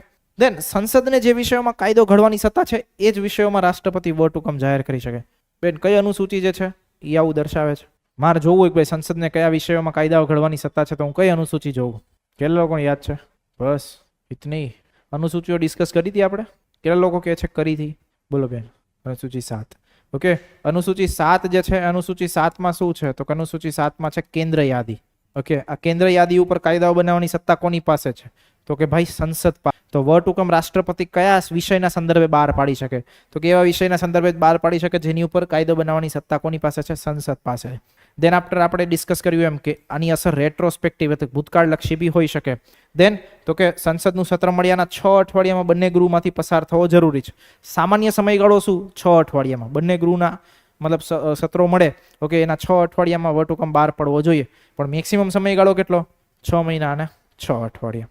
તો આ આખી વસ્તુ એકવાર યાદ રાખી લો. રાષ્ટ્રપતિની વટહુકમની શક્તિ. ઇમરજન્સી તો અલગ વિષય છે, ત્યાર બહાર પાડી શકાય. ચલો, ઓનલાઈન સ્ટુડન્ટ જે બી ડાઉટ હોય ડાઉટ બી પૂછી લો એકવાર. ઓફલાઈન સ્ટુડન્ટ એકવાર જલ્દીથી આ વસ્તુ જોઈ જાઓ. શેના માટે? પ્રિપેર કરવામાં. એ તો ચાલુ થઈ જાય ઓક્ટોબરથી. હા, ઓલમોસ્ટ અત્યારે મતલબ અમારે બી કામગીરી ઓલરેડી ચાલુ થઈ ગઈ બજેટની. બજેટ ફેબ્રુઆરીમાં છે, અત્યારથી કામગીરી ચાલુ થઈ. 3-4 મહિના તો થાય બજેટ બંધ. બધી વસ્તુ, કયા પૈસા જોઈએ છે, શું કામ જોઈએ છે, કેટલો સમય માટે જોઈએ છે, મતલબ આટલા જ પૈસા શું કામ, કાપકૂપ કરવાનું બધું કરે. ચલો ભાઈ, ઓર ડાઉટ પૂછી લો. ડાઉટ હોય તો ઓનલાઈન સ્ટુડન્ટ્સ કોઈ ડાઉટ હોય તો please feel free to approach. Done. તો આ બે મેજર પોઈન્ટ હતા જે આપણે ડિસ્કસ કર્યા. કયા? તો કે એક રાષ્ટ્રપતિની વીટો શક્તિ અને એક રાષ્ટ્રપતિનો વટહુકમની શક્તિ. બંને વસ્તુ આપણે ડિસ્કસ. હવે આની સાથે જોડાયેલો એક કેસ છે. કેસ શું છે? કેસનું નામ છે ડીસી વાધવા વિરુદ્ધ બિહાર રાજ્ય કેસ. તો કે ભાઈ કેસ શું હતો સુપ્રીમ કોર્ટનો? તો કે કેસ એવો હતો, જો વટહુકમ બહાર પાડવાની સત્તામાં શું થાય તો કે તમારે કાંઈ જ પાર્લામેન્ટમાં ડિસ્કશન ના કરવાનું હોય. સીધું તમે વટહુકમ બહાર પાડો, રાષ્ટ્રપતિ સાઇન કરે, કાયદો બની ગયો. સંસદનું સત્ર મળવાનું હોય ત્યારે ખાલી તમારે મૂકવાની ચિંતા હોય. ઓકે, બાકી તો કોઈ જોવાનું જ નહીં. તો બિહારમાં કેવું થતું તો કે સરકાર શું કરે? વટહુકમ પબ્લિશ કરે. જેવું સત્ર મળવાનું હોય ને ભેગો વટહુકમ પાછો ખેંચી લે. ઓકે, વટહુકમ પાછો ખેંચવાની સત્તા બી કોની પાસે છે? રાષ્ટ્રપતિ પાસે છે. એકવાર તમે પબ્લિશ કરી દીધો પછી જો તમે ચાલુ રાખવા માંગતા હોય તો તમારે સંસદના બંને ગૃહમાં પસાર કરવો પડે. પણ તમે એવું થાય કે ના ચાલુ રાખવો નહીં, એક કામ કરો, આપણે શું કરો તો કે અત્યારે જાહેર કરો, પછી જ્યારે સંસદનું સત્ર મળવાનું હોય ત્યારે પાછો ખેંચી લઈશું. તો બિહારમાં એક એક્ટિવિટી ચાલતી. કેવી? તો કે વટહુકમ ઇસ્યુ કરે, જેવું સત્ર મળવાનું હોય ત્યારે પાછો ખેંચી લે. પછી સત્રનું કામ પૂરું થઈ જાય ફરી પાછો વટહુકમ ઇસ્યુ કરે, ફરી પાછું સત્ર મળવાનું હોય ત્યારે પાછો વટહુકમ ખેંચી લે. તો આવી કન્ટિન્યુઅસલી પ્રોસેસ કરતા રહેતા હતા. તો કે એક વ્યક્તિ હતા, ડીસી વાધવા નામના વ્યક્તિ, અર્થશાસ્ત્રના પ્રોફેસર હતા. એમના ધ્યાનમાં વાત આવેલી. એમના ધ્યાનમાં શું વાત આવેલી? તો કે 1967 થી લઈને 81 દરમિયાન બિહારના રાજ્યપાલ દ્વારા લગભગ 250 વખત વટહુકમ જાહેર પાડવામાં આવ્યા. મતલબ 250 વખત એને વટહુકમ જાહેર કરીએ. અને શું કરે? જેવો સમયગાળો સત્ર મળવાનો હોય પેલા વટહુકમ પાછો ખેંચી લે. પછી સત્ર મળે તો સંસદનું સત્ર મળતું હોય સામાન્ય રીતે અઠવાડિયું 15 દિવસ માટે. મતલબ વિધાનસભાનું સત્ર હોય તો એવી રીતે જ મળતું હોય. અહીંયા ગુજરાતમાં વિધાનસભાનું સત્ર 3 દિવસ માટે બી મળતું હોય. તો શું કરે? તો કે ભાઈ સંસદનું સત્ર પૂરું થાય એટલે ફરી પાછો વટહુકમ ઇસ્યુ કરે. ફરી પાછું મળવાનું હોય ત્યારે પાછો ખેંચી લે, ફરી પાછું પૂરું થાય એટલે પાછો ઇસ્યુ કરે. તો આવી રીતની એક પ્રોસેસ કરવામાં આવતી હતી. તો કે આ પ્રોસેસના સંદર્ભે એક ડીસી વાધવા નામના વ્યક્તિ જે છે એણે સુપ્રીમ કોર્ટમાં રીટ દાખલ કરી અને રીટ દાખલ કરીને એણે એવું કીધું કે ભાઈ અનુચ્છેદ 213 અંતર્ગત રાજ્યપાલની જે વટ હુકમની સત્તા છે, જો પ્રેસિડેન્ટની વટ હુકમની સત્તા શેની અંતર્ગત છે? અનુચ્છેદ 123. રાજ્યપાલમાં શું કરવાનું? ખાલી બગડો આગળ લઈને એકડો પાછળ કરી દેવાનો, તો 213. ઓકે, તો રાજ્યપાલની સત્તા જે છે એ વટ હુકમની કયા અંતર્ગત? તો કે 213 અંતર્ગત. તો કે એણે કેસ કર્યો સુપ્રીમ કોર્ટમાં કે ભાઈ આ જે સત્તા જે છે રાજ્યપાલ એનો દુરુપયોગ કરે છે વારંવાર વટ હુકમને બહાર પાડીને, અને શું કરે છે કે ઈ એવું કરે છે કે જે લેજિસ્લેટિવ પ્રોસેસ હોય એ લેજિસ્લેટિવ પ્રોસેસને આખી બાયપાસ કરવામાં આવી રહી છે. બાયપાસનો મતલબ શું થાય? તો કે આ ડિસ્કશનમાં મૂકતા જ નહીં મુદ્દાઓને ડિસ્કશનમાં મૂક્યા વગર એમને ચલાવી જાય છે, વારંવાર વટ હુકમ બહાર પડે પાછો ખેંચી લે, બહાર પડે પાછો ખેંચી લે, આવી જ પ્રકારની પ્રવૃત્તિઓ કરી રહ્યા છે. સુપ્રીમ કોર્ટે શું કીધું? સુપ્રીમ કોર્ટે એવું કીધું કે ભાઈ જો વટ હુકમ જાહેર કરવાની જે સત્તા છે એ અપવાદરૂપ કિસ્સાઓમાં જ તમારે ઉપયોગમાં લેવી જોઈએ. સામાન્ય પરિસ્થિતિમાં તમે ઉપયોગ કરો તો એ તમારી બંધારણીય સત્તાઓનો દુરુપયોગ છે. આવા પ્રકારની કાયદાકીય પ્રક્રિયાને તમે અવગણી શકો નહીં. મતલબ વારંવાર આવી રીતે કરો અને તમે પાર્લામેન્ટમાં ડિસ્કશનમાં ના લાવો તો વસ્તુ શું થશે? એની ઉપર ચર્ચા નહીં થાય તો ખબર જ નહીં પડે કે આ બિલની ખામી શું છે, કાયદાની ખામી શું છે, કાયદાના સારા પોઈન્ટ શું છે, એક્સેટ્રા એક્સેટ્રા. તો સુપ્રીમ કોર્ટે આવી રીતે તમે વારંવાર જે છે સત્તાનો દુરુપયોગ કરી શકો. આ એક વસ્તુ જોઈ લઈએ, પછી આને જોઈએ. તો કે યાદ રાખવાની અમુક વસ્તુઓ શું? તો કે પેલી વસ્તુ કે અનુચ્છેદ 368 અંતર્ગત તમે વટ હુકમના માધ્યમથી સુધારો કરી શકો નહીં. મતલબ કે બંધારણીય સુધારો થઈ શકે નહીં. શેના માધ્યમથી? તો કે વટ હુકમના માધ્યમથી. સેકન્ડ થિંગ તો કે રાષ્ટ્રપતિ જે છે એ પોતાની વિવેક બુદ્ધિ એટલે કે પોતે ઈચ્છે ત્યારે વટ હુકમ પરત લઈ શકે. રાષ્ટ્રપતિ જે છે એ વટ હુકમ પબ્લિશ કરવાની મતલબ જે વટ હુકમ જે છે એ વટ હુકમ કોની સલાહથી બહાર પાડશે? તો કે ભાઈ મંત્રી પરિષદની સલાહથી બહાર પાડશે.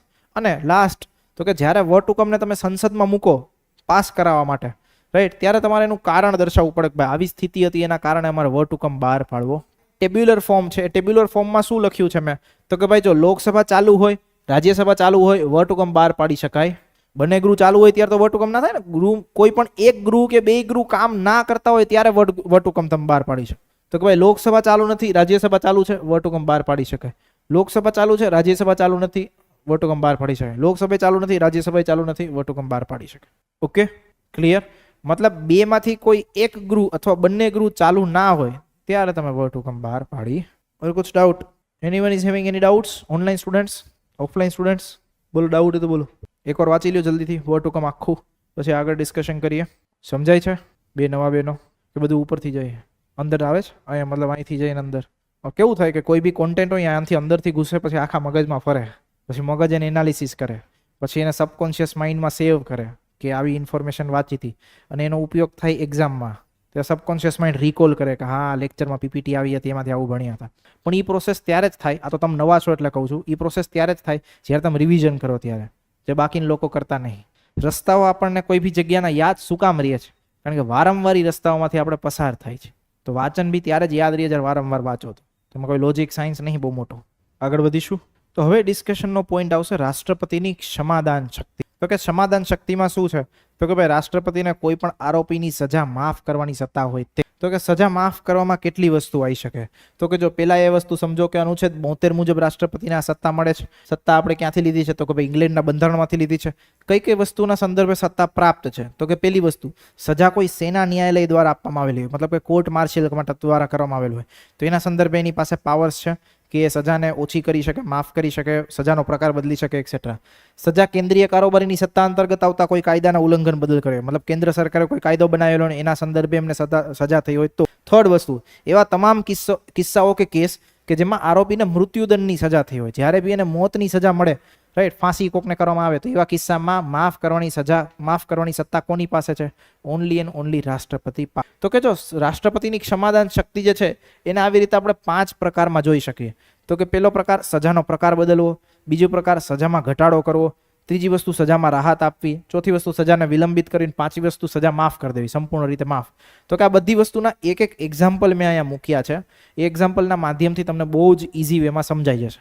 તો કે પેલી વસ્તુ જો સજાનો પ્રકાર બદલવો, તો કે શું? તો કે જે સજા આપવામાં આવેલી હોય એનો પ્રકાર બદલીને હળવી થોડી કરી દેવી, લાઇટર કરી દેવાની. તો કે શું? ફાંસીની સજાની આજીવન કેદમાં પરિવર્તિત કરી શકે. તો સજા તો છે જ, હજી એ વ્યક્તિને મુક્ત નહીં કરી દીધો, પણ શું કર્યો? પ્રકાર બદલી દીધો, ફાંસીમાંથી આજીવન કેદ. સેકન્ડ, સજા વિલંબિત કરવી. સજા વિલંબિત મતલબ શું? તો કે ભાઈ ઘણી વખત કેવું હોય કે વ્યક્તિ જે છે એ રાષ્ટ્રપતિને દયાની અરજી કરે, લાસ્ટમાં મર્સી પિટિશન કરે કે ભાઈ મને માફ કરી દો એક્સેટ્રા એક્સેટ્રા. તો કે ઘણી વખત અરજી કરી હોય ત્યારે એની ઉપર કોઈ ચુકાદો ના આપ્યો હોય અને એની ફાંસીની તારીખ આવી જાય તો રાષ્ટ્રપતિ એને કહી શકે કે ભાઈ અત્યારે વિલંબિત કરો, અત્યારે હોલ્ડ ઉપર રાખો, જ્યારે એની અરજી ઉપર સુનાવણી થઈ જાય પછી એને આપજો. ત્રીજી વસ્તુ, સજામાં ઘટાડો. તો કે જે સમયગાળો એમાં ઘટાડો કરવાનો. કોઈ વ્યક્તિ 10 વર્ષની સજા થઈ 5 વર્ષની કરે, 7 વર્ષની કરે એક્સેટ્રા. ચોથી વસ્તુ, સજા માફ. તો કે સંપૂર્ણ રીતે માફ કરી દેવાનો. ઓકે, બધા જ આરોપોમાંથી મુક્ત. ઓકે, 7 ખૂન માફ. તો એના જેવી વસ્તુ છે, રાઈટ, કે બધી જ સજાઓમાંથી એને મુક્ત કરી દે કે ભાઈ તું સંપૂર્ણ રીતે છૂટો. એ પ્રકારની વસ્તુઓ કરવાની બી સત્તા કોની પાસે છે? રાષ્ટ્રપતિ પાસે છે. દેન આફ્ટર સજામાં રાહત. સજામાં રાહતનો મતલબ શું થાય? તો કે ઘણી વખત કોઈ વ્યક્તિ જે છે એ વ્યક્તિની શારીરિક અવસ્થાને જોઈને, મતલબ એની ફિઝિકલ કન્ડિશન જોઈને એની સજાના સમયગાળામાં બી ફેરફાર થઈ શકે. કોઈ વુમેન જે છે એ વુમેન પ્રેગ્નેન્ટ હોય, કોઈ વ્યક્તિ જે છે એ બહુ વૃદ્ધ હોય, તો આવા કિસ્સામાં રાષ્ટ્રપતિ શું કરી શકે? તો કે ભાઈ સખત કેદની સજા આપવામાં આવેલી હોય, ઓકે, એ સખત કેદની સજાને થોડી હળવી કરી નાખે. છે તો પ્રકાર બદલવાની જ વાત, પણ અહીંયા જે સ્પેશિયલ કેસીસ હોય એ સ્પેશિયલ કેસીસને ધ્યાનમાં લઈને કરે. કોઈ વુમન પ્રેગ્નેન્ટ હોય, કોઈ વ્યક્તિ જે છે એ વૃદ્ધ હોય, આવા કિસ્સાઓમાં. તો આ રાષ્ટ્રપતિનો ક્ષમાદાન પાવર છે. 5 વસ્તુઓ: પ્રકાર બદલવો, સજામાં ઘટાડો, સજાને વિલંબિત રાખવી, સજાને માફ કરવી અને સજામાં રાહત આપવી. ઓકે, આ 5 વસ્તુઓને એકવાર જોઈ લો. ઉદાહરણ લખવો હોય તો ઉદાહરણ બી લખી શકો. દેન આફ્ટર આગળ વધીશું. ઇઝી જ છે, આમાં કોઈ ટફ નહીં. હા, કોઈ જ ઘટાડો મતલબ કોઈ જ ડિફરન્સ નહીં. અહીંયા તમે એના સ્પેશિયલ ફીચર્સ મતલબ કે શારીરિક અવસ્થાને ધ્યાનમાં લઈને કાંઈ બી વસ્તુ કરી શકો. સજાનો પ્રકાર બી બદલી શકો, ઘટાડી બી શકો, સ્પેશિયલ કન્ડિશન્સને ધ્યાનમાં લઈને. ઓકે, કોઈ વુમેન પ્રેગ્નેન્ટ હોય ને એને ફાંસીની સજા આપી હોય તો ના થાય. તો એના માટે શું કરી શકે કે ભાઈ સજાને પ્રકાર મતલબ સજામાં રાહત આપી શકે. મતલબ એમાં બી એવું કરી શકે ફાંસીની સજાને આજીવન કેદ કરી દે, બીકોઝ કે ભાઈ નાનું ચાઇલ્ડ આવશે તો એને ઉછેરવાની વસ્તુ આ તે બધી વસ્તુ એમાં માતાની જરૂરિયાત પડે. ઓકે, તો એવા કિસ્સામાં એમના સ્પેશિયલ ફીચર્સને ધ્યાનમાં લઈને શું કરશે? સજામાં રાહત. એકવાર આ 5 વસ્તુઓ જોઈ લો, દેન આફ્ટર આપણે આગળ વધીએ. Done everyone? કોઈ ડાઉટ, કોઈ પ્રશ્નો? આગળનો મુદ્દો જોઈએ. હવે એક વસ્તુ આપણે ડિસ્કસ કરવાની છે, એ છે રાષ્ટ્રપતિની ચૂંટણી. કોમ્પ્લિકેટેડ છે, પણ કોમ્પ્લિકેશન્સને આપણે બહુ વધારે ધ્યાને લેવાની નથી, કારણ કે એક્ઝામમાં ખાલી ફોર્મ્યુલા અને એવી વસ્તુઓ પૂછાય છે. એટલે આપણે વધારે એના ડીપમાં ઉતરવાનું નથી, કેલ્ક્યુલેશનને સમજવાની નથી, વિચારવાની નથી, કાંઈ જ વસ્તુ કરવાની. આપણે સમજવાનું છે કે ભાઈ રાષ્ટ્રપતિની ચૂંટણી કઈ રીતે થાય છે, ચૂંટણીની ફોર્મ્યુલા આટલી છે અને આટલી વસ્તુ એમાં ધ્યાનમાં લેવામાં આવતી હોય છે. 1 બાય 1 શરૂ કરીએ એટલે આપણને સમજમાં. સૌથી પહેલા જુઓ તો કે ભાઈ રાષ્ટ્રપતિની ચૂંટણી કઈ પદ્ધતિથી થશે? તો કે રાષ્ટ્રપતિની ચૂંટણી થશે એકલ સંક્રમણીય મત પદ્ધતિ અને પ્રમાણસર પ્રતિનિધિત્વના આધારે. આ વસ્તુ જે છે એ નોર્મલ લોકસભાનું જે ઇલેક્શન થાય કે રાજ્યની વિધાનસભાનું ઇલેક્શન થાય એનાથી અલગ છે. કઈ રીતે? તો કે લોકસભા અને રાજ્યસભા મતલબ લોકસભા અને વિધાનસભાનું ઇલેક્શન થાય એમાં આપણે જઈએ અને જે વ્યક્તિને વોટ આપીએ, જે વ્યક્તિ પાસે વધારે મત હોય એ જીતે. ઓકે, આમાં પ્રપોર્શનલ રિપ્રેઝન્ટેશન છે અને સિંગલ ટ્રાન્સફરેબલ વોટ છે. આવા પ્રકારની એક પદ્ધતિ છે. એ પદ્ધતિનું એક્ઝામ્પલ હમણાં આપણે આગળ જોઈશું એટલે આપણને ખબર પડી જશે. હવે ચૂંટણી કરવા માટે શું નક્કી કરવામાં આવે? તો કે ચૂંટણી કરવા માટે એક કોટા નક્કી કરવામાં આવે. એ કોટા મતલબ કે એક એવો સેક્શન કે એટલા મત રાષ્ટ્રપતિને જોઈએ. શેના માટે? જીતવા માટે. તો આ જો રાષ્ટ્રપતિ બનવા માટે ઓછામાં ઓછા મતની જરૂરિયાત. તો કે આવી એક ફોર્મ્યુલા બનાવવામાં આવે. ફોર્મ્યુલા કેવી છે? કુલ મતની સંખ્યાનું મૂલ્ય ડિવાઈડ બાય 2 + 1. એટલે ભાઈ માનો કુલ મત હોય લેટ્સ સે 1 લાખ, ડિવાઈડ બાય 2 કરો +1 કરો, શું આવશે આન્સર? 50,001. ઓકે, તો કે આને શું કહેવાય? મિનિમમ કોટા ઇલેક્શન જીતવા માટે. અહીંયા સુધી સમજાણું. આખી સ્ટોરી છે. 1 બાય 1 કનેક્ટેડ ડોટ્સ કરીને સમજજો તો સમજાશે. રાષ્ટ્રપતિની ચૂંટણીમાં શું હોય? તો કે ભાઈ રાષ્ટ્રપતિની ચૂંટણીમાં તે જે મત આપવાનો છે એ મત કઈ રીતે આપવાનો હોય? તો કે ભાઈ રાષ્ટ્રપતિની ચૂંટણીમાં ઉમેદવારોએ પોતાની પસંદગીનો અગ્રતા ક્રમ આપવાનો હોય. અગ્રતા ક્રમ એટલે શું? તો કે જો એક એક્ઝામ્પલના માધ્યમથી સમજીએ. તો કે ભાઈ માનો 3 લોકો જે છે એ ચૂંટણી લડે છે. નામ છે A, B અને C. ઓકે, 3 લોકો ઇલેક્શન લડે છે. તો કે હવે એને જ્યારે મત આપવાની વાત આવશે ને, આપણે સામાન્ય રીતે લોકસભામાં કેવી રીતે આપીએ કે ભાઈ આ મારો ઉમેદવાર, તો હું એને ડાયરેક્ટ વોટ આપી દઉં, એનું બટન દબાવું એટલે એને વોટ હોયો જાય.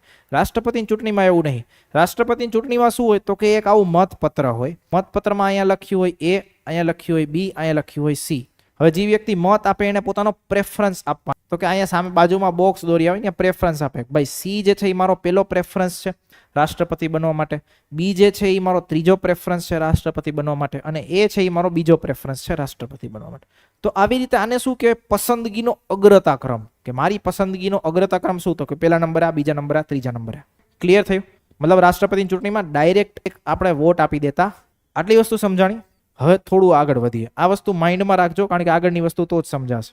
હવે રાષ્ટ્રપતિની ચૂંટણીમાં આપણે નક્કી કર્યું હતું એમ કે રાષ્ટ્રપતિની ચૂંટણીમાં વિધાનસભાની ચૂંટાયેલા સભ્યો પાર્ટિસિપેટ કરે, લોકસભાના ચૂંટાયેલા સભ્યો પાર્ટિસિપેટ કરે, રાજ્યસભાના ચૂંટાયેલા સભ્યો પાર્ટિસિપેટ કરે, અને એવા કેન્દ્ર શાસિત પ્રદેશો કે જ્યાં વિધાનસભા છે એના ચૂંટાયેલા સભ્યો પાર્ટિસિપેટ કરે.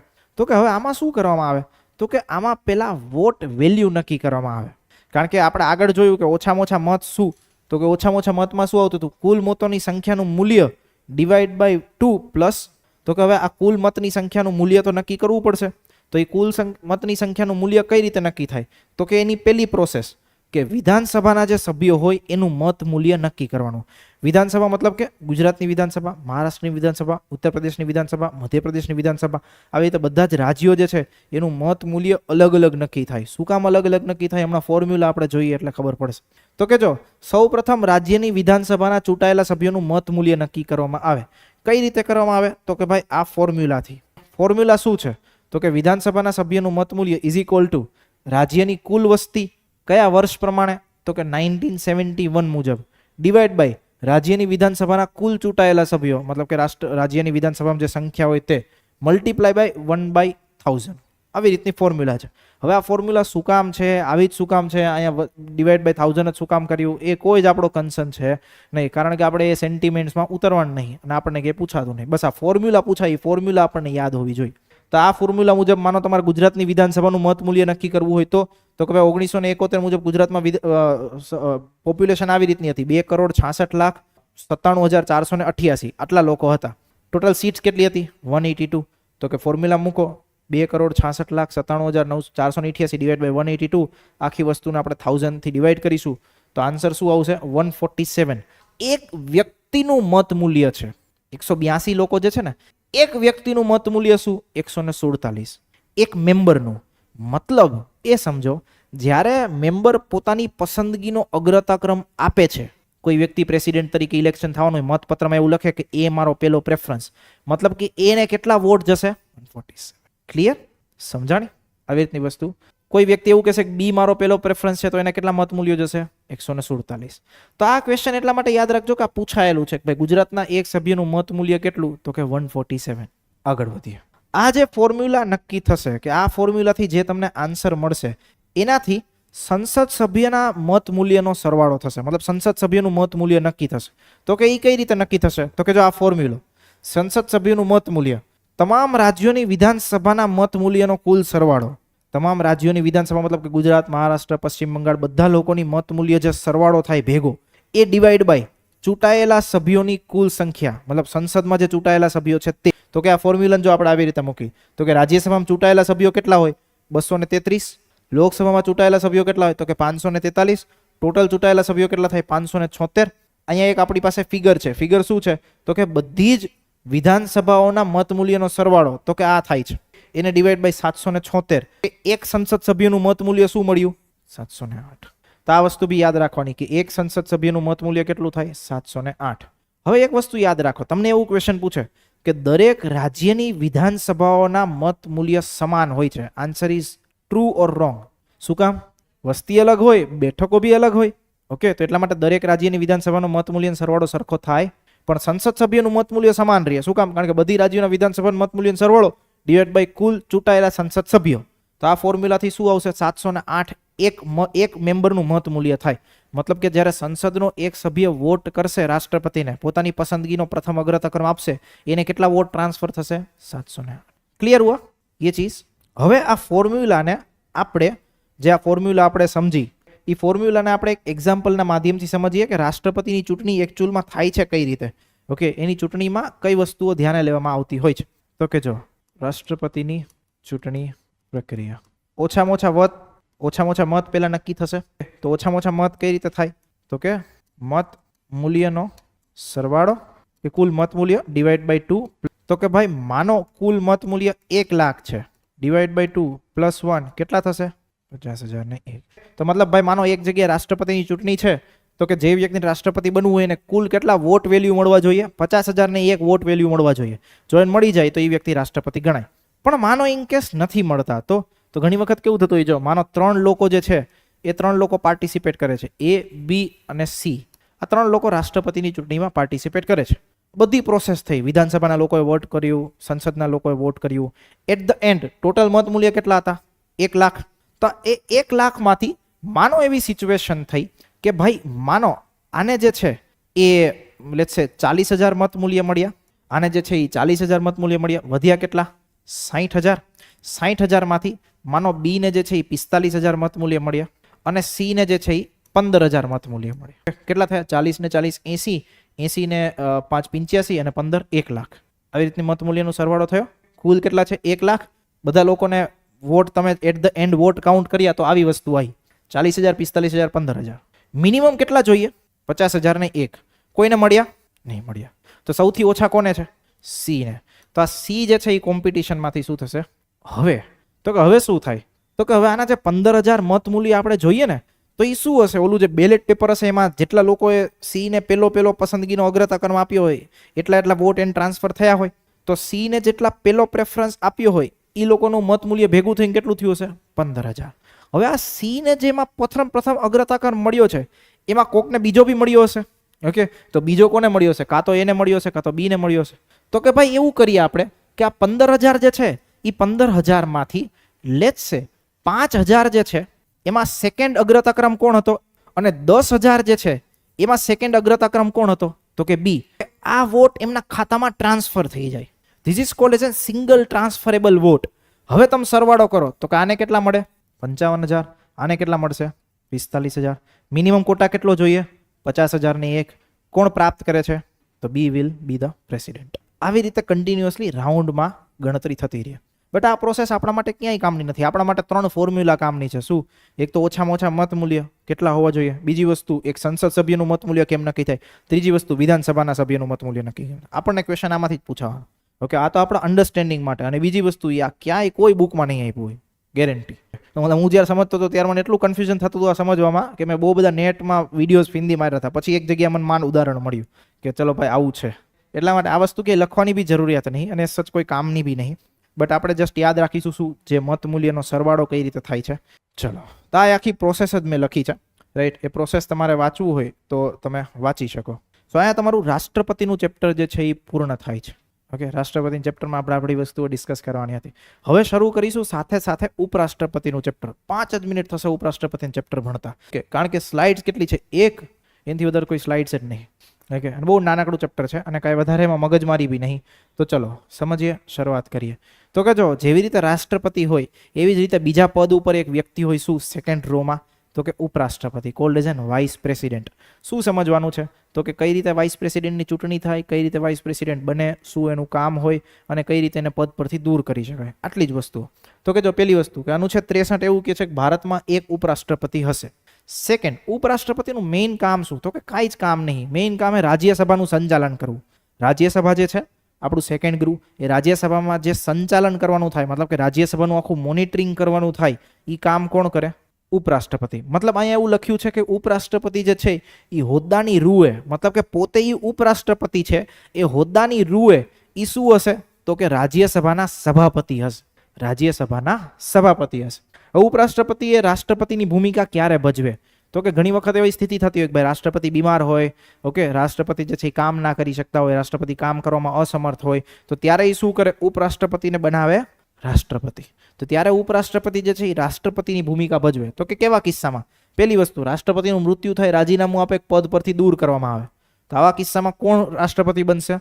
ઉપરાષ્ટ્રપતિ. સેકન્ડ થિંગ, રાષ્ટ્રપતિ માંદગી, મતલબ રાષ્ટ્રપતિ જે છે એ માંદા હોય, બીમાર હોય, ઉપરાષ્ટ્રપતિ એ રાષ્ટ્રપતિ તરીકે કાર્ય કરે ત્યારે રાષ્ટ્રપતિની બધી જ સત્તાઓ મળશે. મતલબ આ બે કિસ્સામાં એને શું બનાવવામાં આવે? ઉપરાષ્ટ્રપતિને રાષ્ટ્રપતિ બનાવવામાં આવે. પેલું મૃત્યુ, રાજીનામું કે પદ પરથી દૂર. બીજી વસ્તુ રાષ્ટ્રપતિની માંદગી દરમિયાન. તો આવા કિસ્સાઓમાં ઉપરાષ્ટ્રપતિ છે જે રાષ્ટ્રપતિ તરીકે ફરજ બજાવશે. જ્યારે ઉપરાષ્ટ્રપતિ રાષ્ટ્રપતિ બને ત્યારે એને બધી જ સત્તા મળશે. સેકન્ડ થિંગ, જ્યારે ઉપરાષ્ટ્રપતિ રાષ્ટ્રપતિ બને ત્યારે આ કામ કરતા નથી. ત્યારે એ રાજ્યસભાનું સંચાલન કરતા નથી, ત્યારે એના બદલે બીજા વ્યક્તિ આવે એ રાજ્યસભાનું સંચાલન કરે. એ જ્યારે આપણે સંસદનું ચેપ્ટર ભણીશું ત્યારે હું તમને ભણાવીશ આટલી વસ્તુ.